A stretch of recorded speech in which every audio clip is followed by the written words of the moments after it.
Raquel, consumida pela dor de não ter filhos, olha para Lia e grita: "Dá-me filhos, senão morro."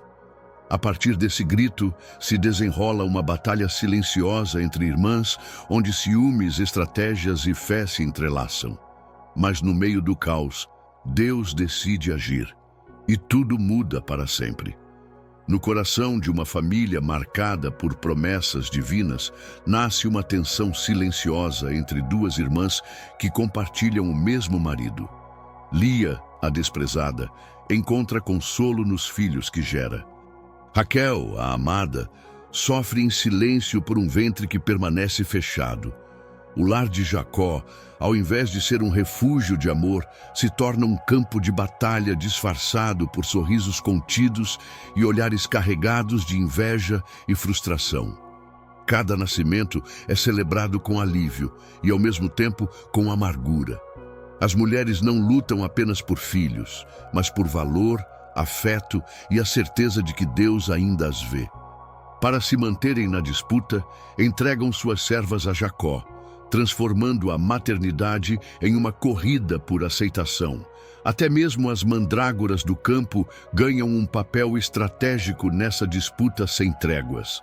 Mas no fundo dessa confusão, algo muito maior está sendo construído. A cada filho que nasce, a história de Israel vai tomando forma. E mesmo quando tudo parece motivado por dor, ciúmes ou competição, Deus mostra que está no controle. Ele transforma o caos em caminho, a fraqueza em força e a luta entre irmãs em um plano perfeito para cumprir uma promessa antiga. Raquel sempre foi a escolhida do coração de Jacó.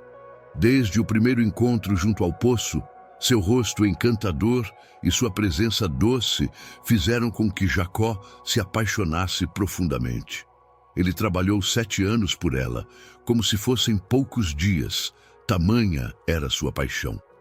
No entanto, por um golpe de Labão, o sogro astuto, Jacó primeiro se casou com Lia, a irmã mais velha, e só depois recebeu Raquel como esposa. Assim, duas irmãs passaram a dividir não apenas um lar, mas também o amor de um único homem. E foi ali, entre sentimentos confusos e rivalidades escondidas, que começou a guerra silenciosa por filhos. Lia, embora menos amada, passou a dar filhos a Jacó rapidamente. Um após o outro, os meninos vinham como sinal de que Deus a havia visto em sua rejeição. Para uma mulher naqueles tempos, gerar filhos não era apenas um dom, mas a principal forma de garantir seu lugar e sua honra dentro da família. Cada criança que Lia colocava nos braços de Jacó era uma lembrança dolorosa para Raquel. O ventre fechado, o silêncio dos próprios braços vazios e os olhares carregados da sociedade fizeram com que a dor tomasse conta do coração da amada de Jacó. A Bíblia não esconde o peso dessa dor.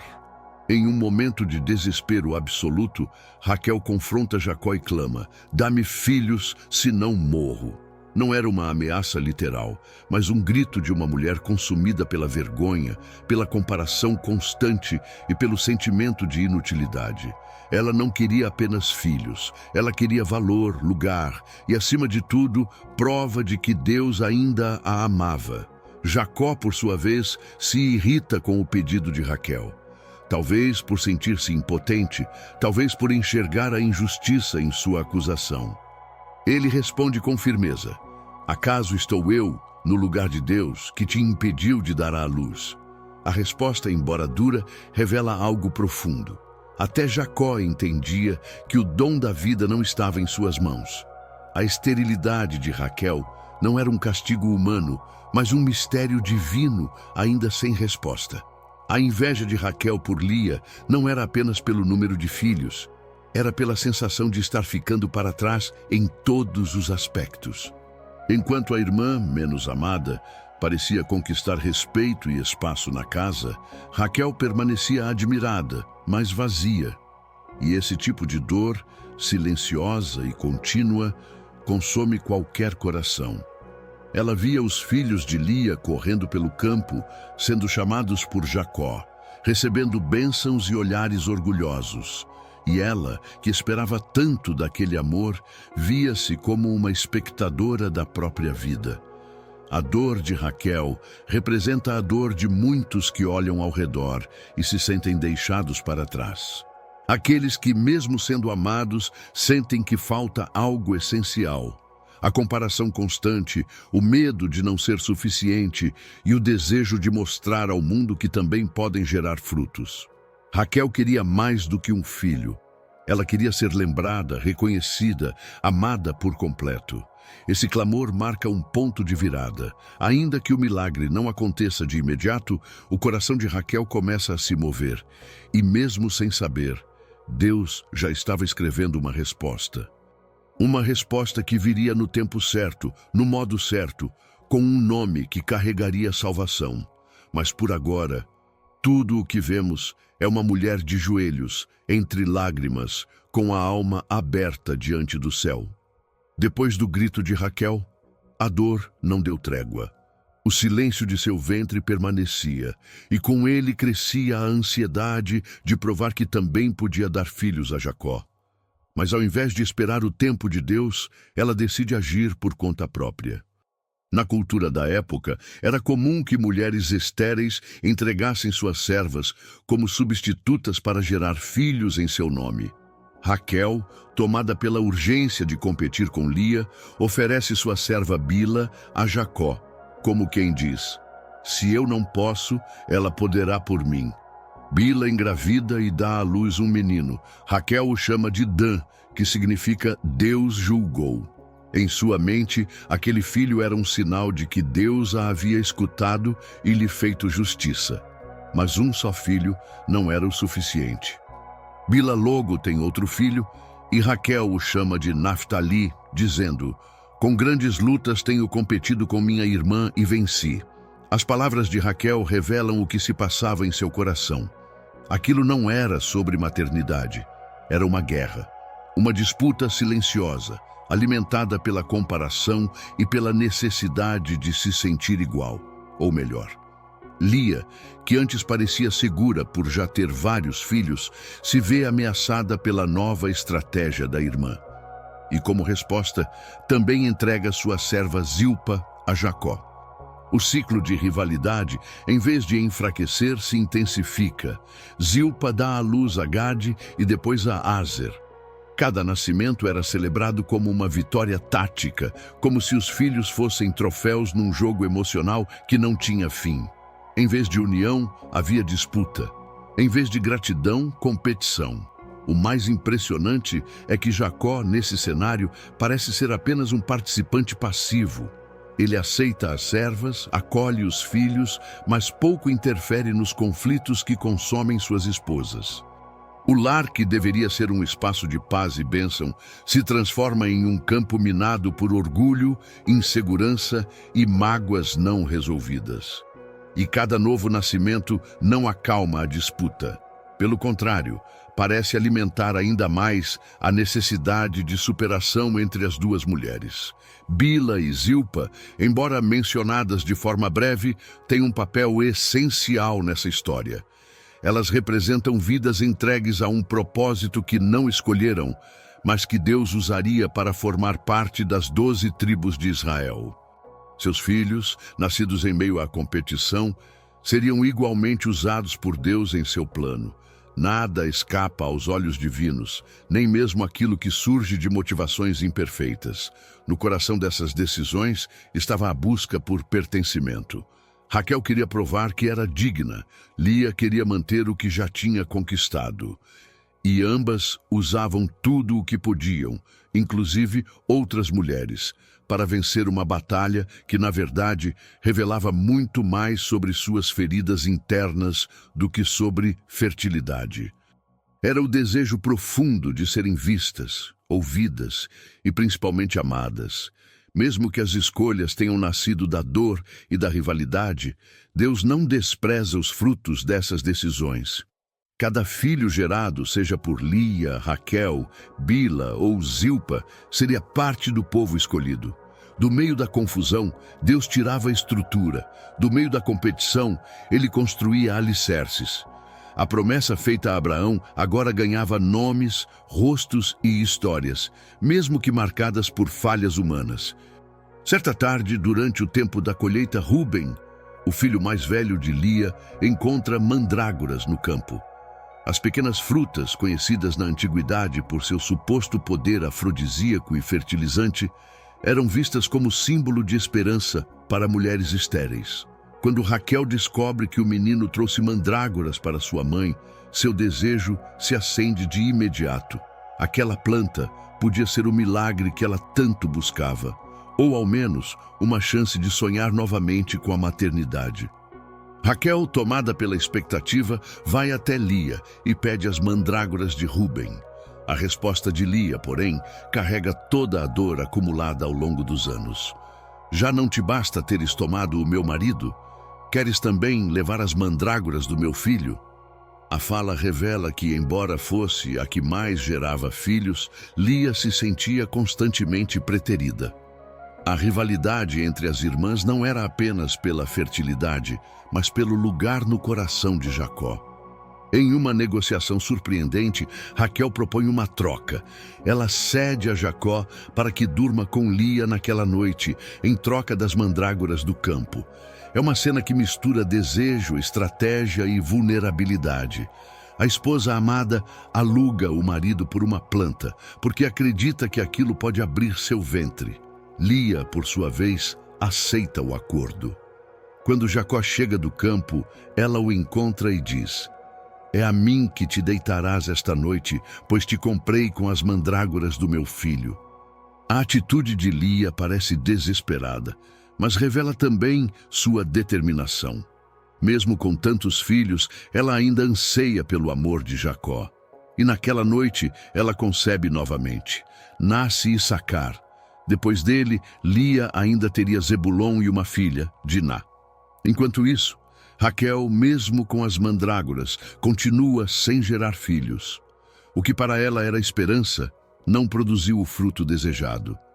A frustração persiste. O episódio das mandrágoras mostra o quão longe as irmãs estavam dispostas a ir para alcançar seus desejos. Ambas acreditavam que podiam negociar bênçãos com estratégias humanas. Mas Deus, silenciosamente, observava tudo. Nem a planta, nem o plano trariam o milagre que Raquel esperava. O tempo da resposta ainda não havia chegado, porque Deus não se move por barganhas, mas por propósito. Mesmo assim, há algo profundamente humano nessa história. Raquel acreditou em algo pequeno, talvez simbólico, como uma tentativa de restaurar a esperança. Lia, por outro lado, se sentiu valorizada por uma noite. Ambas agiram a partir de suas dores, tentando remendar com ações humanas aquilo que apenas Deus podia restaurar de forma completa. E mesmo em meio a esses equívocos, o plano divino continuava em marcha. Cada detalhe da narrativa carrega significado. As mandrágoras, os sentimentos trocados, os pactos silenciosos e as noites negociadas mostram como a fragilidade humana pode ser cenário para o agir soberano de Deus. Mesmo quando tudo parece pequeno, confuso ou até mesmo desequilibrado, o céu permanece atento. E nos bastidores dessa disputa entre irmãs, a mão de Deus já preparava o que nenhuma das duas poderia imaginar. O tempo seguia seu curso e as tensões dentro da casa de Jacó não cessavam. Lia, mesmo tendo dado muitos filhos a Jacó, ainda sentia o peso da rejeição. Cada nascimento para ela era uma tentativa de conquistar o amor do marido.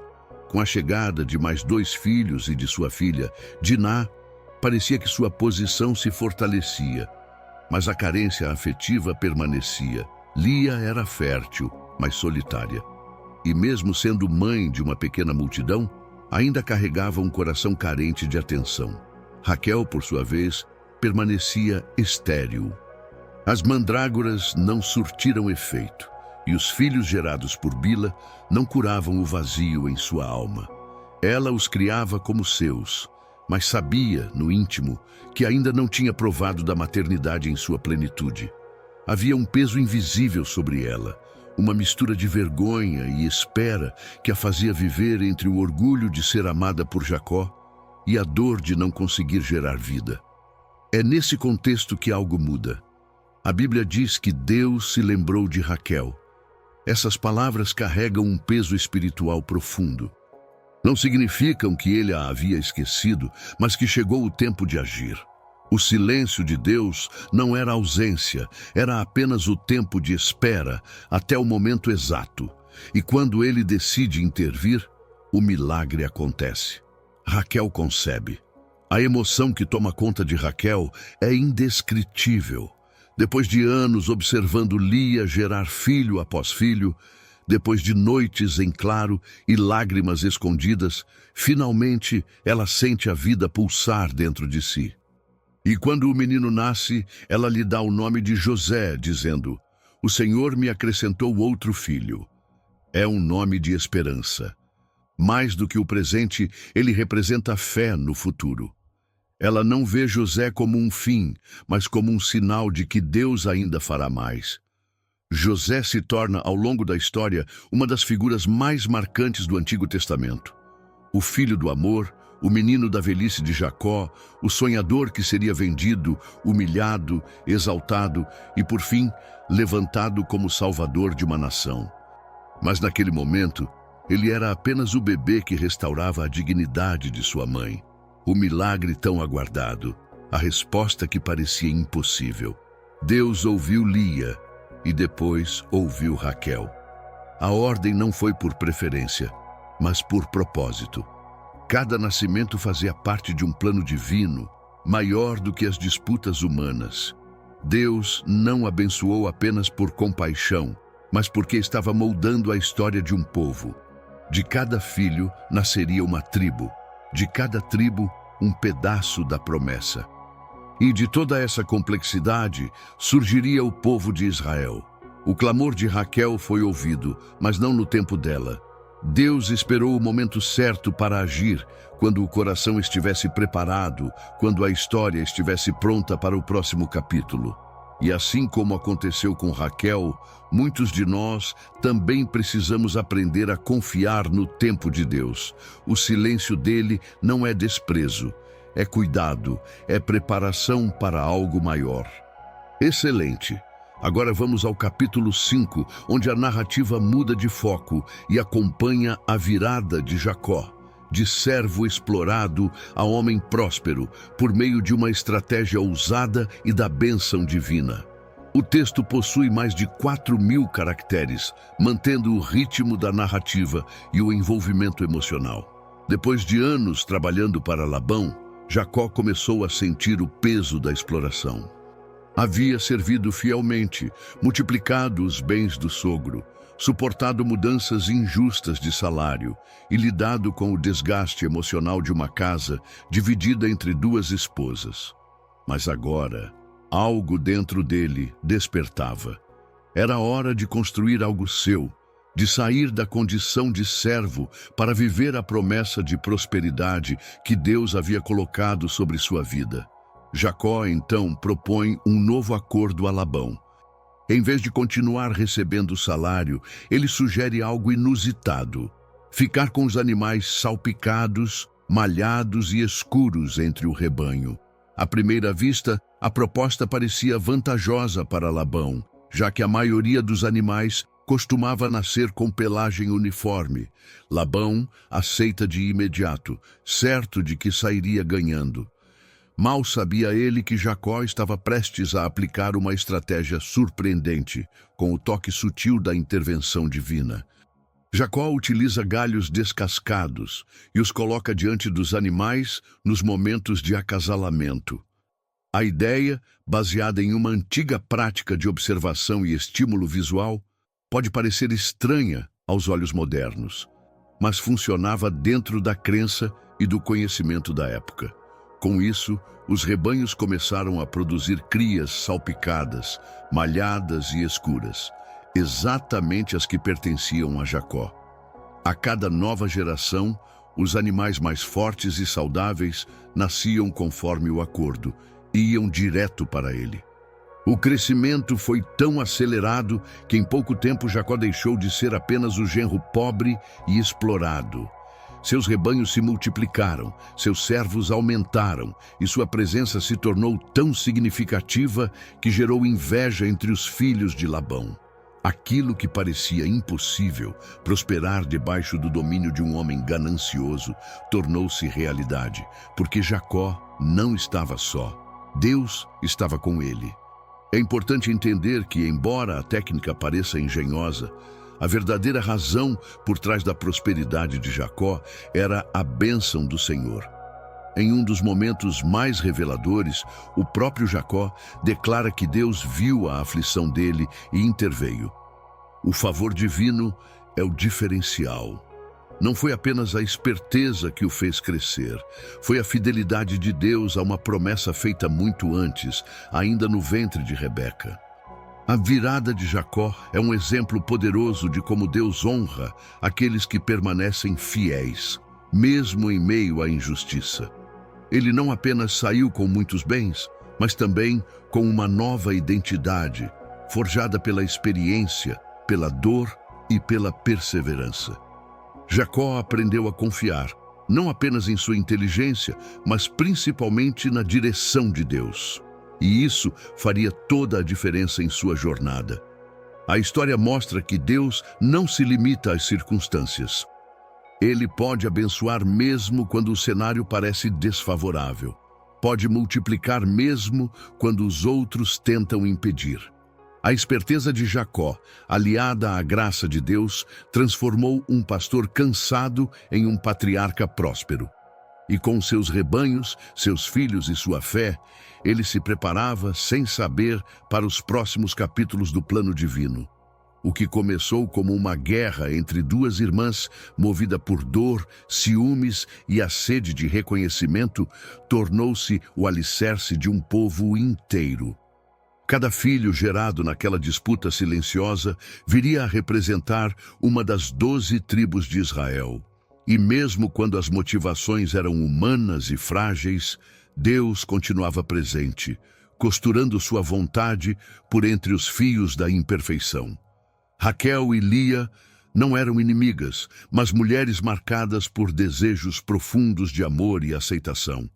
Jacó, por sua vez, passou de enganado a estrategista, de servo a patriarca abençoado. E mesmo quando tudo parecia desorganizado, Deus estava ordenando os passos de todos. Ele não ignorou as lágrimas, não se afastou dos conflitos. Pelo contrário, usou cada detalhe, cada dor e cada decisão para cumprir um propósito eterno. Essa história não é apenas sobre filhos, esposas ou rebanhos, é sobre um Deus que transforma rivalidade em redenção, desespero em esperança e fraqueza em força. Um Deus que ouve, no tempo certo, o clamor de quem acredita, mesmo quando tudo parece perdido. Se essa história te tocou e te lembrou que Deus age mesmo nas situações mais confusas, deixa o seu like e se inscreve no canal. Compartilha com alguém que precisa saber que Deus nunca se esquece de quem chora em silêncio. Que Ele segue escrevendo histórias, mesmo quando tudo parece fora de lugar. Até o próximo vídeo.